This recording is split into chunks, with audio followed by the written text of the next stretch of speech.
ولا قوة إلا بالله العلي العظيم. أعوذ بالله من الشيطان اللعين الرجيم. بسم الله الرحمن الرحيم. الحمد لله رب العالمين، الصلاة والسلام على جميع الأنبياء والمرسلين، خاتم النبيين شفيع المذنبين، رحمة للعالمين، أبي القاسم محمد صل على محمد وعلى أهل بيته الطيبين الطاهرين المعصومين المظلومين، ولعنة الله على أعدائهم أجمعين. من هذا إلى يوم الدين. أما بعد، فقد قال الله سبحانه تبارك وتعالى في محكم كتابه الكريم: بسم الله الرحمن الرحيم. إنا أنزلناه في ليلة القدر. صدق الله العلي العظيم. صلوات.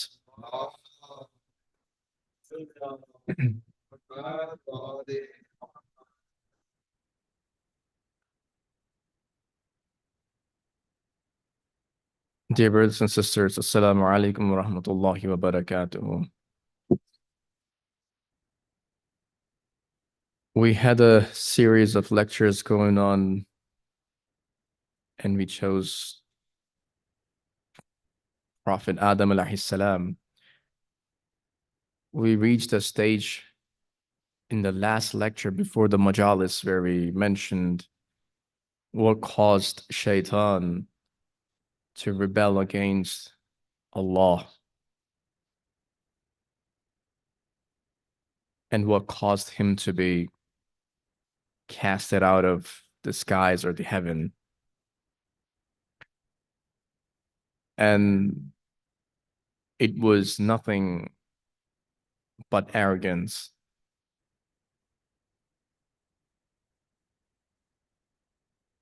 Because he thought that he was the best of the creations. Many said, "Ana khayrun minhu." He said, "I'm better than Adam." He thought his creation was the best of the creations. And any creation that Allah created after him can't stand a chance to compete with him. Then Allah said, "What made you not prostrate before Adam when I created Adam with my own two hands?" And that's where he gave the reasoning. And Allah called it wastakbara wa kana min al-kafirin, that he was arrogant and he was among the disbelievers and the deniers. So what happens next is Shaitan watches Adam alayhi salam and Hawa. He sees that Allah granted them permission to take advantage of heaven, the paradise, and eat from it. So he devises a plan. He goes to Hawa first, and he says, "Why don't you eat from that specific tree?" Because Allah asked, "Eat everything that's in the Jannah, but except the tree," which the narration says, "Surh gandum," which means the red wheat. Don't eat from it, but eat from everything else. He persuaded Hawa to eat from it. She ate, nothing happened. And then she went to persuade Adam alayhi salam. He ate from it. The reaction wasn't that immediate, but when the reaction of Allah was mentioned, we know what happened to them. And that caused them to land on this earth. At that point, there's an ayah in the Quran that says, وَعَسَى آدَمَ رَبَّهُ فَغَوَى. That means Adam committed a sin and he strayed. But those are really big words. If you look at about who we're talking about, it's a prophet. He's a messenger of Allah. Can he commit a sin? Can he get deviated from the path? The Quran mentions it. What we need to do is understand the intensity of words compared to what happened. And there's no one better to explain to us than Ahl al-Bayt alayhim as-salam. صل على محمد وآل محمد. One day, Ma'mun asks Imam Radha alayhi salam, وآل محمد وآل. he said, Yabna Rasulullah, the prophets don't commit mistakes. They don't commit sin. How do you explain this ayah in the Quran that says, وَعَسَى عَادَمَ رَبَّهُ فَغَوَى? Adam committed a sin against his Lord and he got straight. Imam says that no prophet commits a sin. And what you are talking about, this is where Imam explains. He said, Shaitan went to Adam alayhi salam and Hawa, and he said, "Oh Adam, if you would like to remain in the paradise forever and be like an angel, you have to eat from that tree." Adam said, "Allah prohibited me from eating from that tree." He said, "He prohibited you from eating from that tree, but he didn't prohibit you from eating from the tree like that. So you choose the tree that looks like that one, but you're not eating directly from it. The fruit might be the same, but you're not eating from that specific tree." And then he said, "Wallah, nothing is going to happen to you." He took an oath. So Adam alayhi salam and Hawa, they both ate from the tree. And this is what the narration of Imam is explaining us. So they ate from the tree. And when that happened, they were shocked that someone could take a false oath of Allah, the false qasam of Allah. He took the qasam of Allah, said, "By Allah, wallah, you can eat from the other tree. Nothing is going to happen to you. You will be like an angel and remain in paradise forever." So that's what shocked them, that someone could take Allah's oath in a very deceiving manner.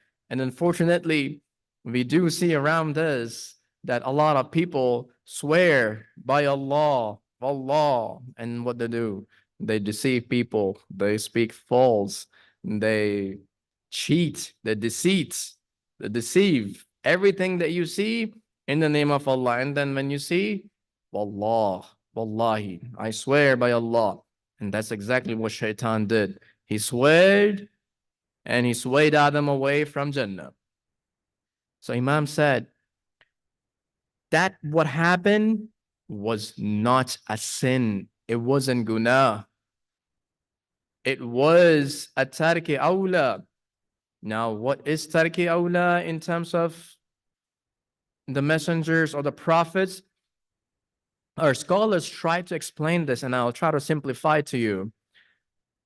Our scholars said that, what we do when we are asked to avoid is transgressing, and that is called guna, isyan.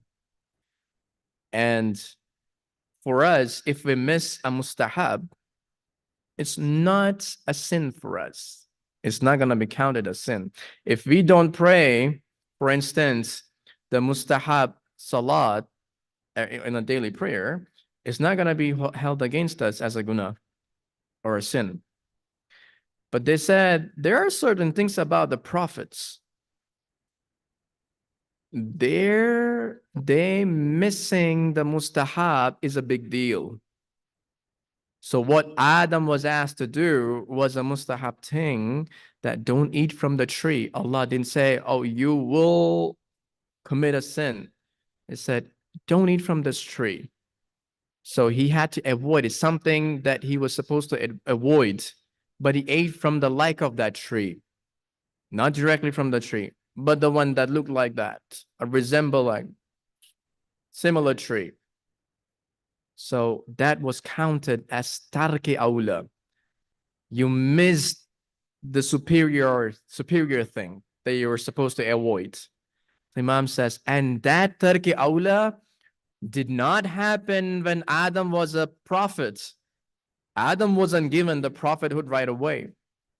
Imam said, Adam did the tarki awla before he was chosen as the prophet. But when Allah chose Adam as a prophet, He says, Inna Allah astafa Adama wa Nuhan wa ala Ibrahima wa ala Imran ala al-alamin dhurriyatun ba'duha min ba'd. That means when Allah chose Adam, he was pure. He was ma'soom. In other words, we say infallible, which is not the exact literal meaning of ma'soom. Adam was protected by divine protection. That's what Isma is about. Ma'soom is the one who is protected by divine protection. So Adam was ma'soom. Adam had no sin, neither a small or a big or anything. When that happened, finally, when Allah chose Adam, he was ma'soom, and Allah gave Adam superiority over Alameen. He chose Adam over the universe. Inna Allah astafa Adama wa Nuhan wa ali Ibrahim wa ali Imran. Nuh is chosen, the Zurriya of Ibrahim, the lineage of Ibrahim is chosen, the lineage of Imran is chosen, and they are the superior, and one is superior than the other, is what Quran says about the prophets and the children of the prophet. They were either prophets or they were either leaders or imam. This is what we need to understand, that when people say that prophets can commit sin, prophets can never commit sin. Tarki awla is possible in that case, but that does not mean that it was a sin. But because they are a prophet, everything that they do is taken with a grain of salt. And hence, when Allah judges, He doesn't even want them to miss a mustahab. So that's where the tarki awla comes into place. But people take out wrong meaning of the ayah and the wrong meaning of what happened. Adam committed a sin.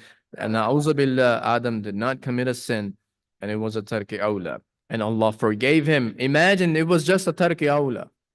What happened was tarki awla, but imagine what he had to go through. Adam on one side, Hawa on one side. They both are crying, asking for Allah's forgiveness. All time passes by, and that's where the Jibreel comes. Then Jibreel comes, and I mentioned it in the first majlis. Jibreel comes. I said, "What happened to you? Why are you crying?" He said, I have been separated from my Lord, from the heavens. What do I do?" He said, "Oh Adam, why don't you pray to Allah?" I said, "How do I pray?" He said, "Why don't you use the names that you saw on the arsh?" That means when Adam alayhi salam, this is something I held from you earlier, is when Allah tested angels. He said, "Tell me the names if you are truthful," because angels said, "We are the rightful heir to caliphate. It belongs to us. Give it to us." Allah said, "No. If you are truthful in your claim, then tell me the names." So what were those names? Adam alayhi salam, when he looked at the heavens, he saw Muhammad, Ali, Fatima, Hassan, Hussein, the names of Ahl al-Bayt alayhim as-salam.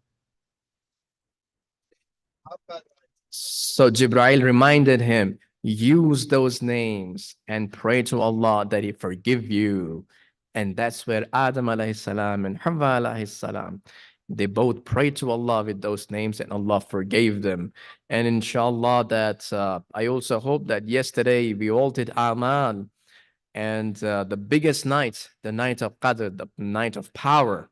It's a very big night, something that we all should prioritize in our lives, because this is where the whole destiny from this Laylatul Qadr till the next Laylatul Qadr is decreed. And when Quran says, وَتَنَزَّلُ الْمَلَائِكَةِ وَالرُّوحُ فِيهَا بِإِذْنِ رَبِّهِمْ مِنْ كُلِّ أَمْرٍ.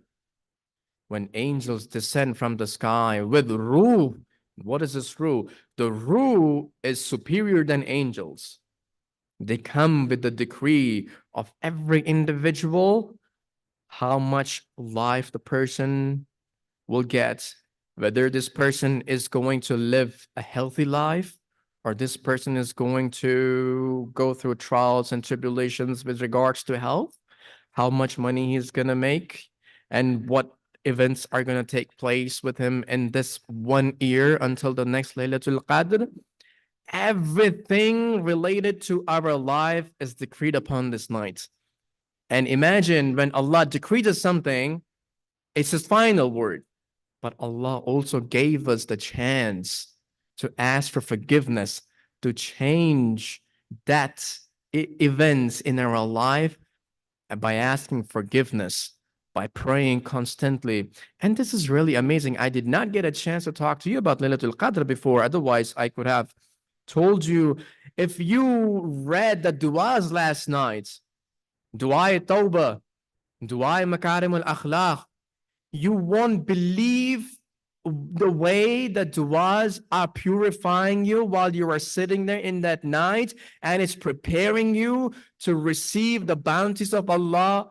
And Imam is also asking Allah, pleading Allah, intercession in the hudur of Allah with the Ahl al-Bayt alayhimus salam, that, oh Allah, I am here and I accept all the things that I have committed in my life, and I also seek your forgiveness. There is no one who can help me out here except you. That means that night is the night that not just purifies your soul, takes away your sins, but also makes sure that Allah is pleased with you. And those are the du'as that Imam mentioned after Karbala, when there was a time of Bani Umayyah. Nobody could come to Imam. But look at the legacy that Imam left for us. Al-Bayt taught us those du'as for us to make use of them in any night, especially the nights like Qadr. We should never miss them. And I am just condensing everything because of the time now. And I also wanted to bring Laylatul Qadr to you, the importance, the magnitude of the blessings that night has. One should always prioritize, because that's the night that defines how much time from work we take in vacation and how much time we take from work in sickness. If we prioritize that night, Allah is going to bless us with the time that will be beneficial for us, that we can use to serve Allah, to enjoy the creation of Allah. And one must not forget when to prioritize it. May Allah give us tawfiq to prioritize Laylatul Qadr. May Allah give us tawfiq to recite the du'as that Ahl al-Bayt gave, especially the Sahifa Sajjadiyah from Imam Zainul Abidin alayhi salam. May Allah grant us tawfiq in these final nights of Mahr Ramadan to seek His forgiveness. Imam says that Allah's mercy is big, Allah's rahmat is big, and I am not surprised when a person is saved by the mercy of Allah, but I am surprised that by a person went into halak, why he was destroyed, when Allah's mercy is so huge and magnanimous. So Allah give us tawfiq to finally attain His pleasure in these nights and ask for His forgiveness, so that by the end of Mahr Ramadan, we come out clean from this month and Allah is pleased with us and is showering His blessings throughout the year. Subhana rabbika rabbil izzati amma yasifun wa salamun ala al-mursalin walhamdulillahi rabbil alameen.